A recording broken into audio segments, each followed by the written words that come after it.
yang juga bergabung di sini.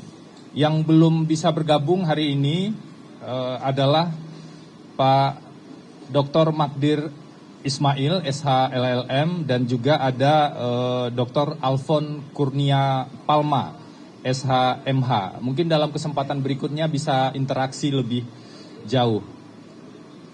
Teman-teman semua, kami ingin memastikan bahwa klien kami telah kooperatif dalam menjalankan proses hukum ini.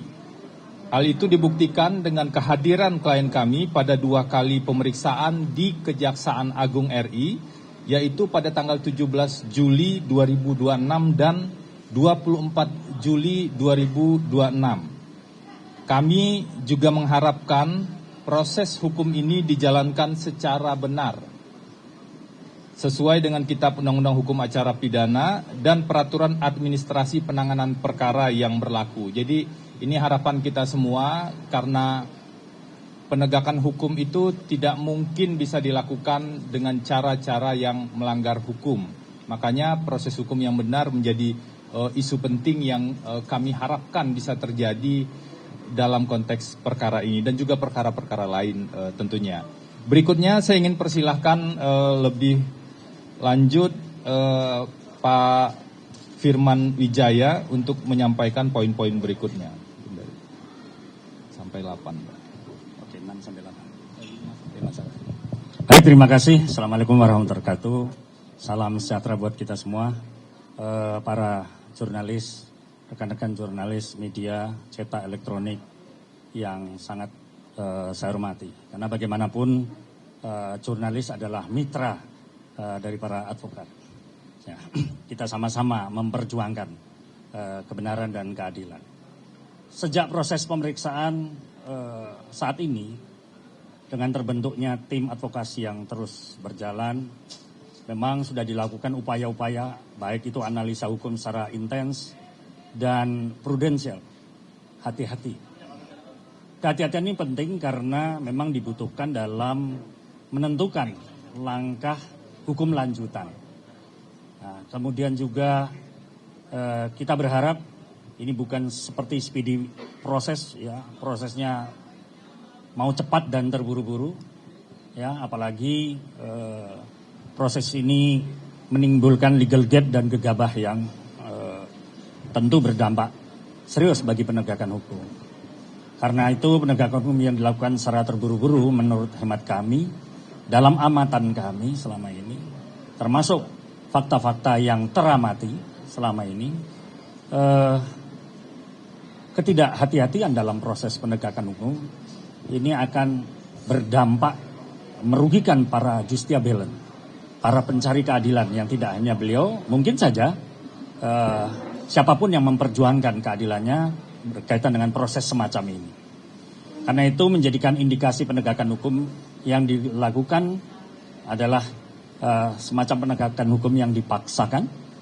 Nah, karena itu sebelumnya kami sudah mengidentifikasi setidak-tidaknya terdapat 9 kejanggalan, ya, 9 potensi pelanggaran hukum, terutama hukum acara pidana dalam penanganan perkara ini. Maka melalui konferensi pers ini kami ingin menyampaikan secara jelas rencana strategi hukum lanjutan yang akan dilakukan.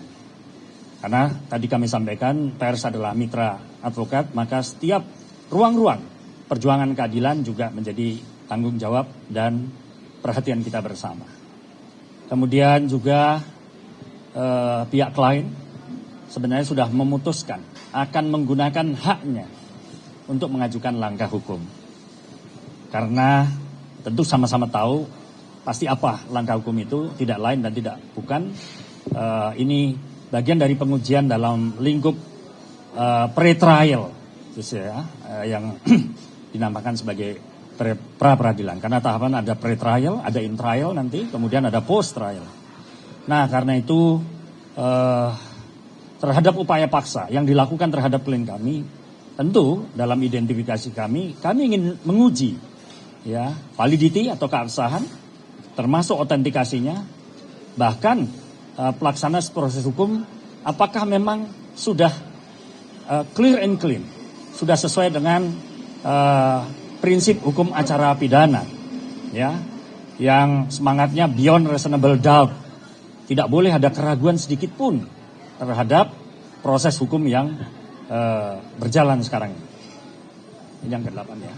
Kemudian kita tim advokat ya mengajukan 2 permohonan pra peradilan. Jadi ada 2 permohonan pra peradilan. Yang pertama, permohonan pertama terkait dengan upaya paksa ya yang dilakukan oleh Kejaksaan Agung Republik Indonesia dalam penetapan status tersangka ya dugaan tindak pidana pencucian uang dan upaya paksa penahanan. Itu yang pertama.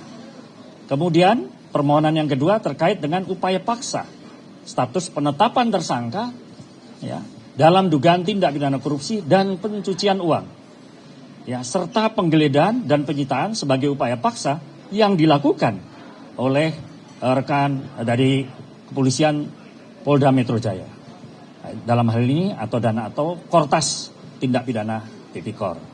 Kedua permohonan tersebut memang kami akan ajukan secara terpisah karena ini juga bagian dari strategi yang dimungkinkan dalam hukum acara pidana, termasuk hukum acara pidana yang baru. Juga karena alasan objek dan tindakan memang diuji secara berbeda. Ya, jadi batu ujinya akan berbeda. Itu kemudian saya persilahkan dilanjutkan oleh Mas Farizi tim berikutnya. Makasih Mas.